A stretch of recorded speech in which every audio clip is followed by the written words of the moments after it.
এবং তখন আমরা দেখতাম যে এই যে পায়ে এরকম মেকুর এবং হাতে দুইটা রুমাল থাকতো। এই রুমাল এবং মেকুরের মাধ্যমেই এই জারি গান পরিবেশনা করা হতো। এই মেকুরগুলি সাধারণত জারি গানে ব্যবহার করা হতো, জারি বা মার্সিয়া গান যেগুলি, অর্থাৎ যেসব গানে বিয়োগান্তক গান, মহরম মাসে আমাদের দেশে কারবালার জারি বা মরসিয়া গান এগুলো পরিবেশন করা হতো। সেই শিল্পীরা, জারি গানের শিল্পীরা বা মরসিয়া গানের শিল্পীরা পায়ে তাল রাখার জন্য বা জারি গানের সাথে তাল রাখার জন্য এই মেহুর বা মেকুর, আঞ্চলিক ভাষায় মেহুর বলে আর শুদ্ধ ভাষায় মেকুর বলা হয়, এই মেকুরগুলি পায়ে পরে এরকম তাল দিয়ে দেয়া জারি গান করত। এইগুলি এখন জারি গানের সাথে সাথে এই গানগুলিও আমরা বলি যে বিলুপ্তর পথে। আসলে বিলুপ্তর পথে না, লুপ্ত প্রায় এইগুলি এখন। কারণ জারি গান থাকলেও আমরা যদিও দেখি যে জারি গানটা অ্যারেঞ্জমেন্টের মাধ্যমে করা হয়, কিন্তু এইগুলি আর পড়া হয় না, কারণ এইগুলি খুব একটা পাওয়া যায় না। এর মূল কারণ এগুলি তৈরি করার যে কারিগর ছিল সেই কারিগররা এখন আর ওইভাবে নাই। তারা হয়তো প্রয়াত হয়েছে বা তারা তাদের প্রজন্মদের ওইভাবে এটা তৈরির কলাকৌশল শিখাইয়া যাইতে পারে নাই, বা প্রযুক্তির কারণে তারা প্রযুক্তির কাছে বা নতুন শিল্পের কাছে তারা এই শিল্পটাকে ধরে রাখতে পারে নাই। সেই জন্য এই মেকুর বা মেহুর যে শিল্পটা, সেই শিল্পটা অনেকটাই লুপ্ত এখন।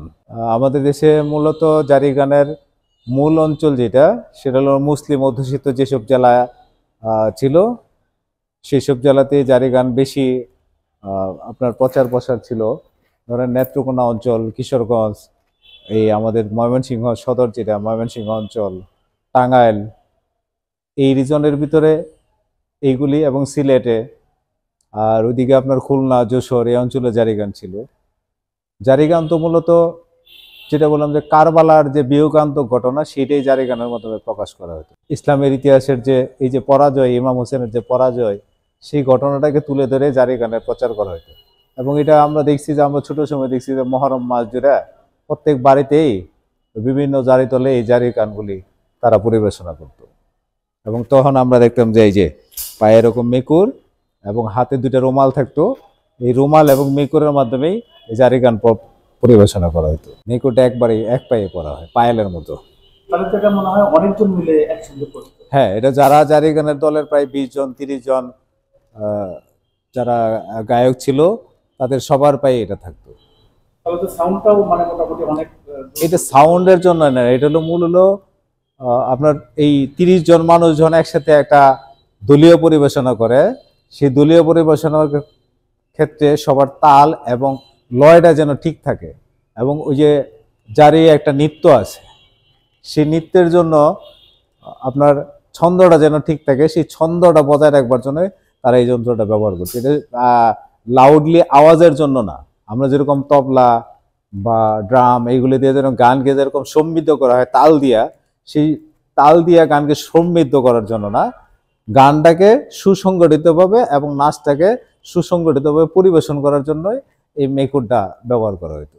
অর্থাৎ এটা শুধু খালি সুন্দর একটা পরিবেশনার সাপোর্ট হিসেবে ব্যবহার করা হতো, মানে কোনো বাদ্যযন্ত্র ব্যবহার করা হয় না জারি গানে, একদম বাদ্যযন্ত্র ছাড়া। কারণ ওটা আগে বললাম যে ওটা যেহেতু একটা বিয়োগান্তক ঘটনা, ইসলামের ইতিহাসের একটা বিয়োগান্তক ঘটনা, বা বিভিন্ন ধরনের যুদ্ধে পরাজিত হওয়ার এই বিয়োগান্তক যে ঘটনাগুলি আছে, সেই ঘটনাগুলি পরিবেশনা করা হয়।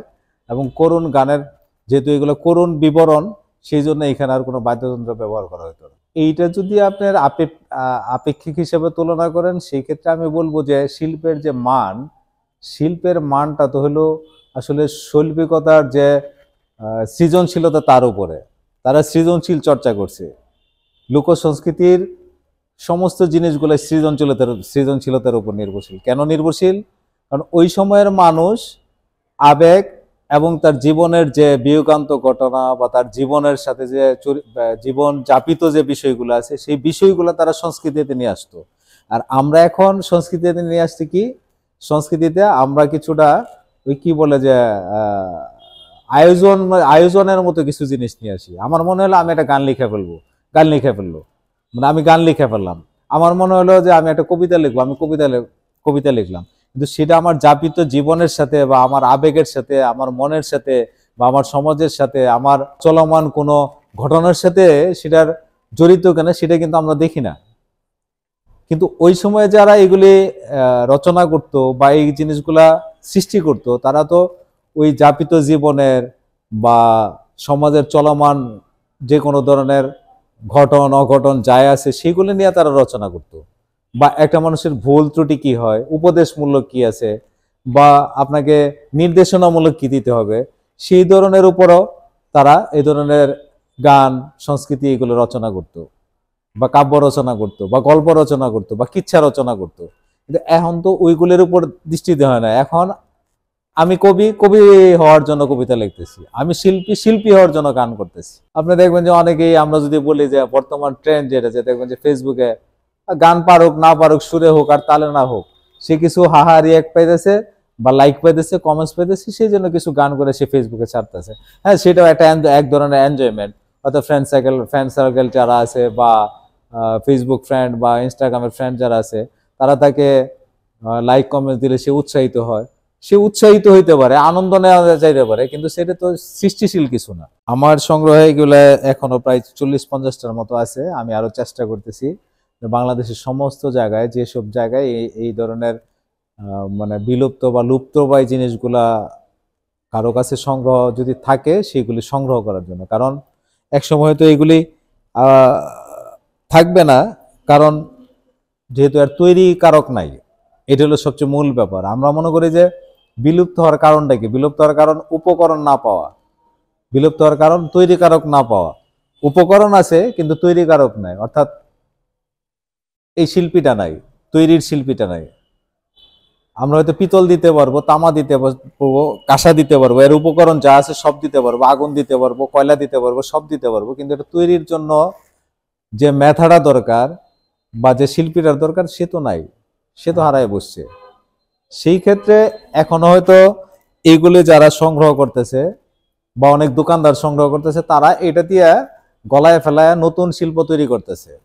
তা আমার চেষ্টা হলো যে যাদের কাছে এগুলি আছে, সেগুলো যেন এইভাবে অন্য শিল্পে রূপান্তরিত না হয়, এই এই মেকুরগুলি যেন আমি সংগ্রহ করতে পারি। সেই জন্য আমার বিভিন্ন জায়গায় অনেকে বলা আছে, বা আমি আপনাদেরও বলতেছি, যদি কারো সংগ্রহে থাকে আপনারা সংগ্রহ করে যদি আমাকে বলেন, আমি সংগ্রহ করতে পারবো। এর মূল কারণ হলো এর ভিতরে আমাদের ইতিহাস, এবং এর ভিতরে আমাদের লোক সংস্কৃতির ঐতিহ্য, এবং এর ভিতরে আমাদের শিল্পের ঐতিহ্য নিহিত আছে। এবং এই ঐতিহ্য এবং এই শিল্পের ইতিহাস এবং ঐতিহ্যটাকে আমাদের ধরে রাখতে হবে ভবিষ্যৎ প্রজন্মের জন্য হলেও। আমরা চাই যে আরো আগামী 200 বছর পরে যে মানুষ জানুক যে আমরা শিল্পের দিক থেকে এবং সংস্কৃতির দিক থেকে কতটা উচ্চ পর্যায়ের ছিলাম।